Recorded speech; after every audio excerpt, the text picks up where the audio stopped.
Let's Prank Herman by Savage Messiah.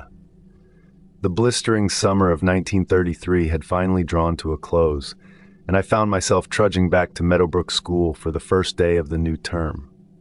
The heat wave that had tormented our small town was relentless, forcing many of us to seek refuge in the cooler northern cities.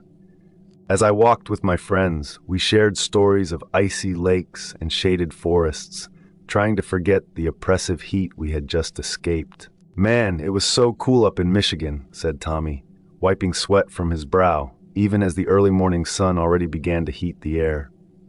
"Wish I could have stayed there all summer."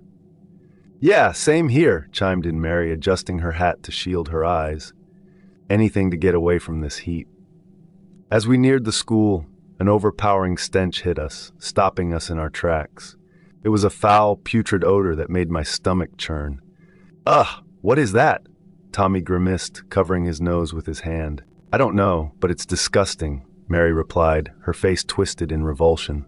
Windows were flung open in a desperate attempt to ventilate the classrooms, but the smell persisted, clinging to the air and seeping into every corner of the building. The source of the stench soon became apparent.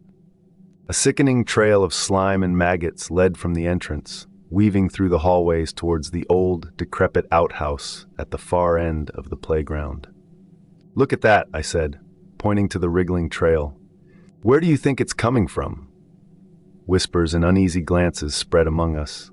Memories of a prank we pulled at the end of the last school year resurfaced, filling the air with a new kind of dread. Herman. His name echoed in my mind with a mix of guilt and fear. Herman was the quiet, awkward boy who had always been the target of our taunts and cruel jokes. "Remember what we did to Herman?" Tommy's voice was barely above a whisper. Our pranks had escalated throughout the year. We'd started with simple tricks, swapping his books, spilling ink on his assignments, and tripping him in the hallways. It was all in good fun at first, or so we thought. Herman's confused expression as he found his books in disarray, or his frustration when ink blotted out his hard work, made us laugh.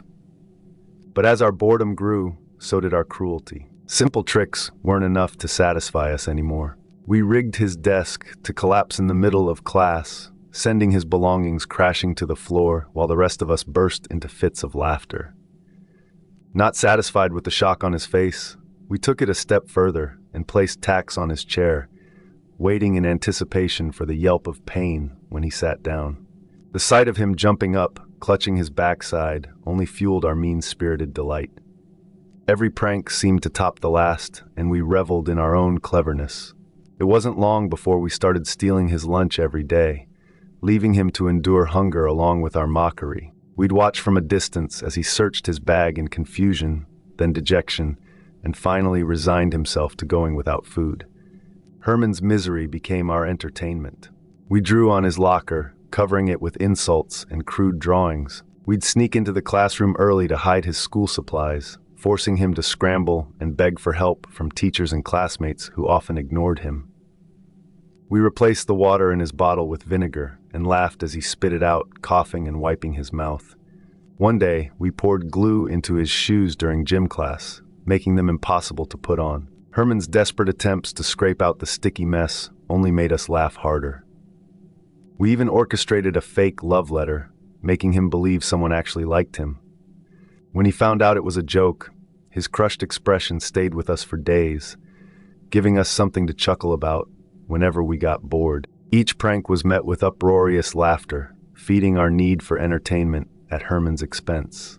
The more he suffered, the funnier it was to us. We didn't see the person behind the pranks, only the reactions that gave us a perverse sense of joy.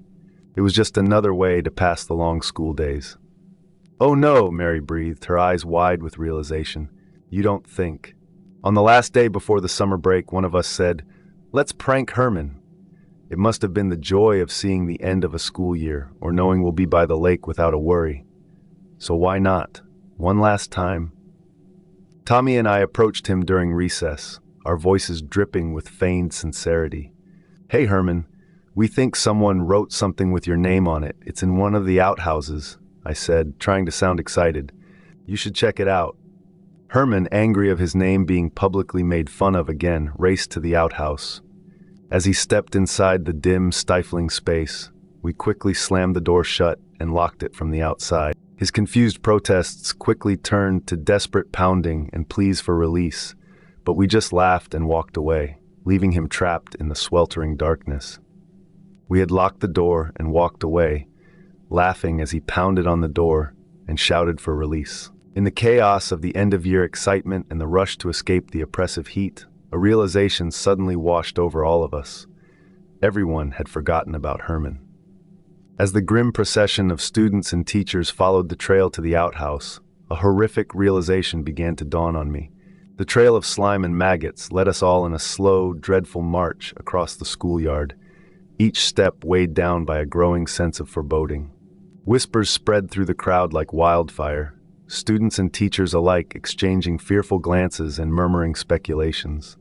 The air was thick with the stench of decay, an overpowering odor that clung to our clothes and made our eyes water. It felt like the entire school was holding its breath, waiting for the inevitable horror that lay ahead. The outhouse door, which had been firmly locked since the last day of the previous term, now stood ajar, the lock broken from the inside.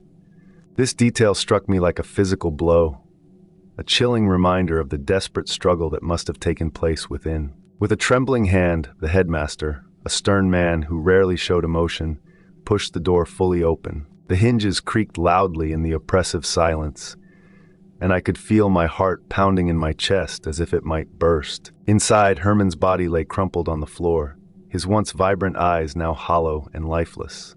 The sight was beyond anything I had ever imagined, a grotesque tableau that seemed to belong to a nightmare rather than reality.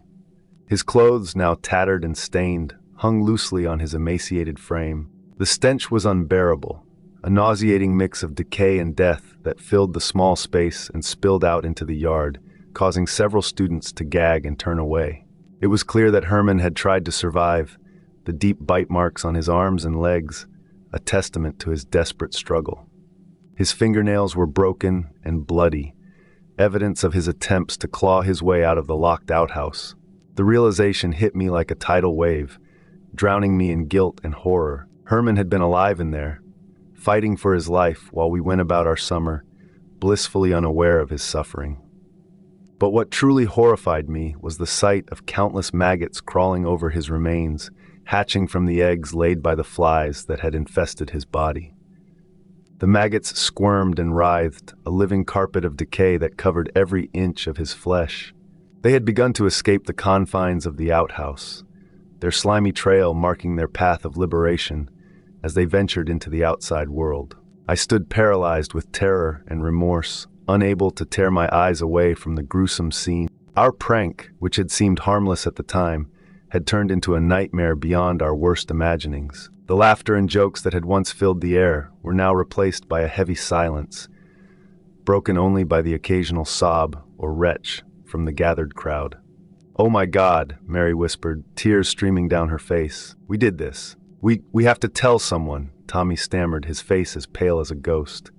His hands were shaking, and I could see the same fear and guilt reflected in his eyes. "No," I said, shaking my head. "It's too late. It's too late for Herman." The words tasted bitter in my mouth, and I could barely force them out.